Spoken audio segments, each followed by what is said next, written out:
Hello guys, my name is Eris, welcome back to my channel. I just wanted to make a quick video on the performance of Title Update 4 in Monster Hunter Wilds, and specifically talk about my computer setup and how it's affected me in pretty much a great way actually.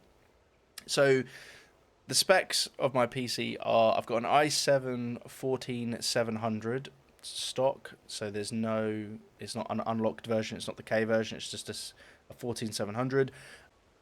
I've got 32 gigabytes of DDR5 RAM, and I've got a 7900 XT AMD GPU with 20 gigabytes of VRAM. So before the update, before Gogmazios came out, when we were in Title Update 3, I had to be using frame generation really, and what I was doing was using frame generation with a 60 FPS cap.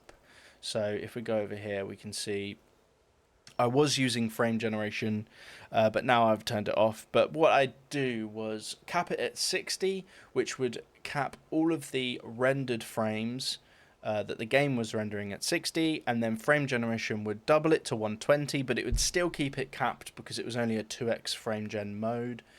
So it would never go above 120 FPS, even though this was capped.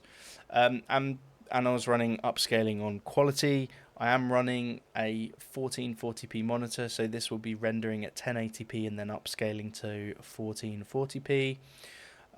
So the quality is pretty good. I had to put the sharpness up quite a lot because my monitor is quite large. Like, I've got a 27-inch monitor, so I wanted the sharpness up just to see all of the finer details and the edges. Some say it might be a bit over sharpened, but I quite like it how it looks right now, so that's what I've settled with. I felt like 1.0 was a little bit too much, but that 10% less sharpening was pretty good. Now, there is still quite an annoying VRAM issue. I know it's been improved a lot for lower end cards, especially those on 8GB cards. But I've got a 20GB card, and this high resolution texture pack just eats VRAM, absolutely munches it. So I'm currently sitting at 17.5 gigabytes used out of 20 gigabytes, which is absolutely insane. Which I don't think any other game has even gone above 10 or 11 for me, even cranking the settings. So I don't know what Capcom's doing with their texture packs, but it's absolutely insane VRAM usage. And that's been like the biggest issue with loading, pop-in, frame drops. It's honestly just been because for whatever the RE engine is doing, it can't load in the textures very well, it seems, or it takes a while to do it and then requires a lot of that extra memory for it to function normally.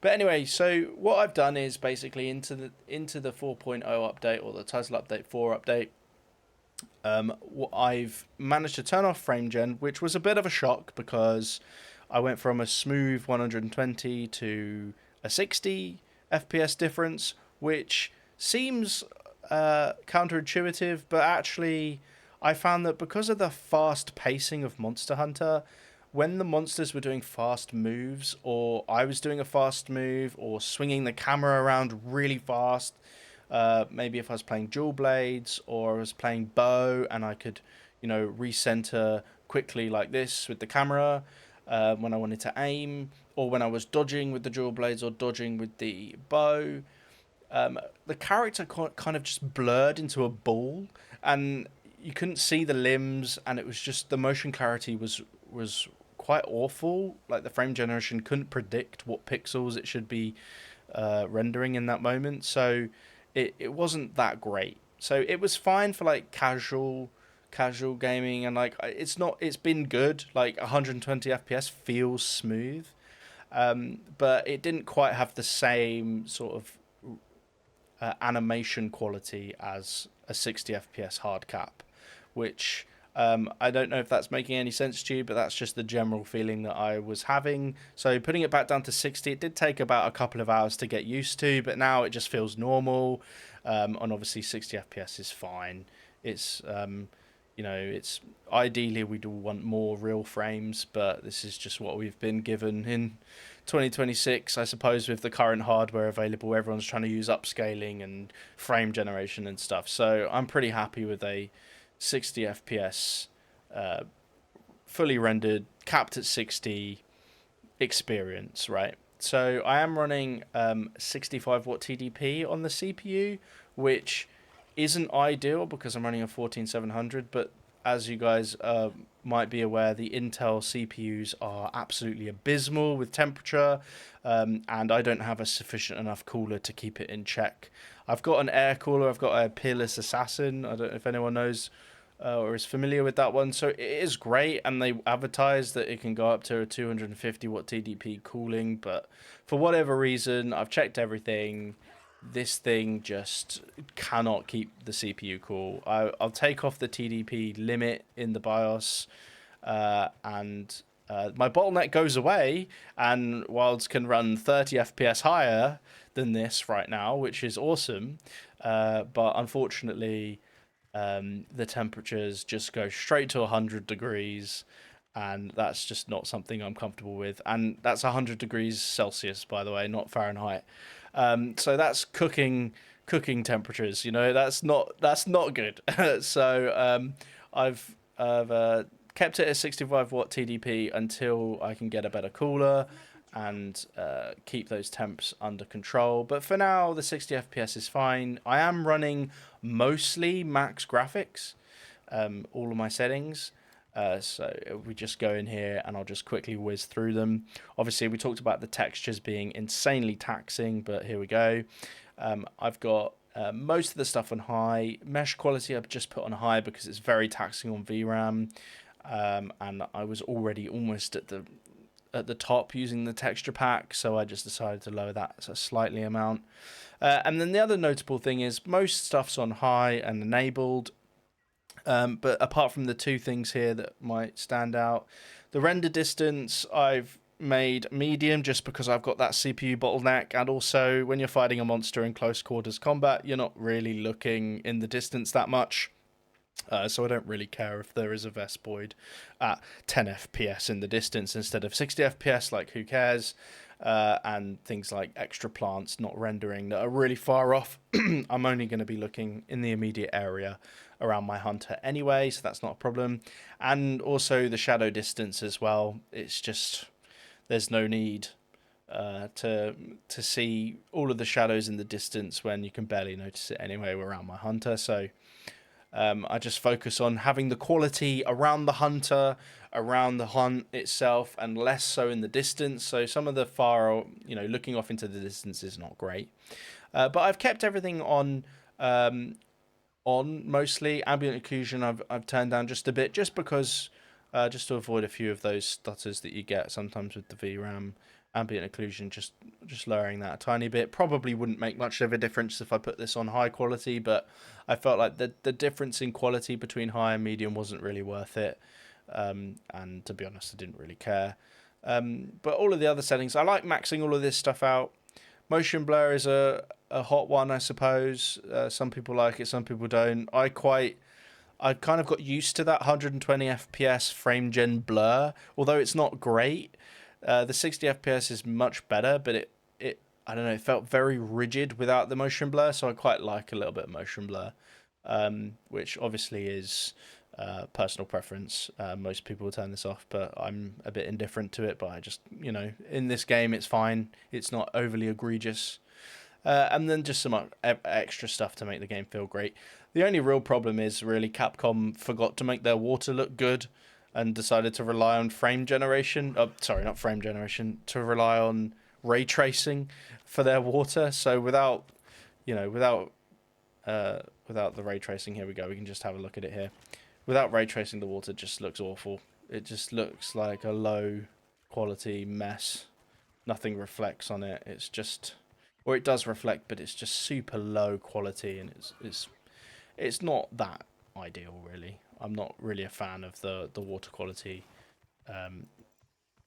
but what can you do, eh? I don't really, the 7900 XT AMD cards are not that great with the ray tracing stuff, so I just keep it off. And honestly, it only really affects the Scarlet Forest and parts of the Windward Plains when you're over by Area 1.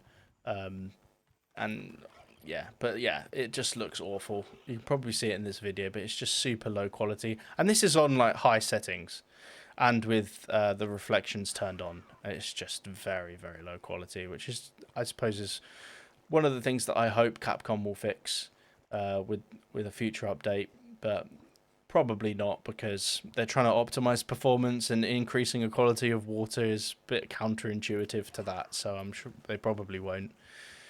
And then the other two things that really have made a massive difference to image quality for me in Monster Hunter is having a couple of mods enabled. So I know a lot of people don't really like mods, but if you don't mind having a couple of extra mods in your game, grabbing Reframework, and then two image quality mods. So the first one is remove lens distortion, which has this really strange effect on the camera where when you're looking around, or just generally, it almost feels like there's a blur, or like a pixel shift is a way that I can describe it, on the lens.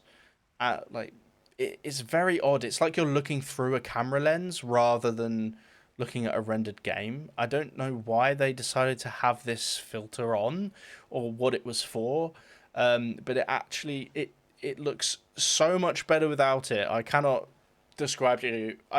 I'm so annoyed that I didn't do this earlier, because I heard about this months ago that people were having this mod, and I just thought, oh, whatever, it's just a filter. It can't be that bad. I don't really notice that kind of stuff.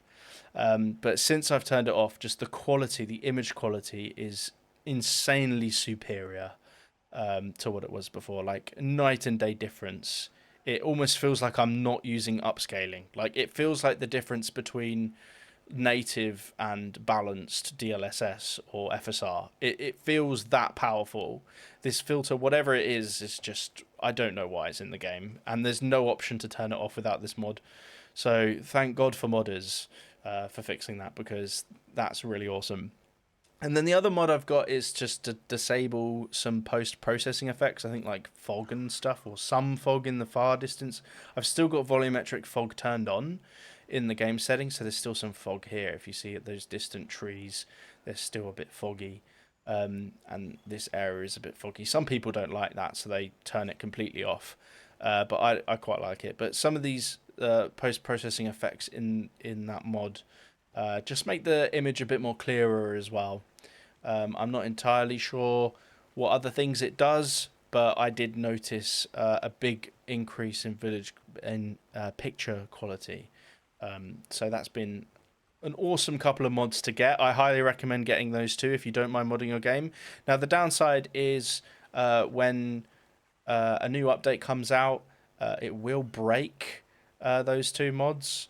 With the Reframework requirement. However, there are a couple of older versions of Reframework that you can find on GitHub, which still work. Like I think I'm using one from like 7 months ago, and the latest version of Reframework also works. So just for those two mods. I think for any other scripting mods that you have,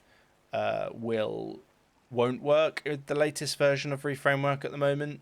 But I'm not really a massive modder anyway, so all I'm having is these two sort of filter mods for the graphics.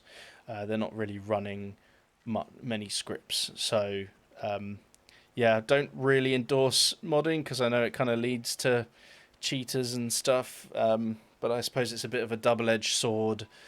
Really about just getting a good picture quality, and ideally I'd want Capcom to just fix it themselves, so I don't have to need these mods, because honestly there should just be an option to turn off these two settings that I'm modding in, and it's quite frankly annoying that Capcom haven't given us those options, let alone the terrible optimization that they've done. It's only really taken until now for it to be playable on high-end hardware at a good frame rate. And I say good, I'm playing at 60. It's really not that good. It's just, if I want high settings, 60 FPS will have to do type thing. And this is with upscaling as well, which is not ideal. If I'm playing on native, it goes to 40.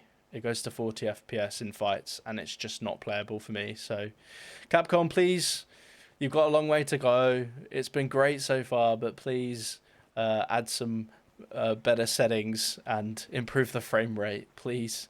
Anyway, that's all from me. Thanks for watching, and I'll see you next time. Cheers. Bye.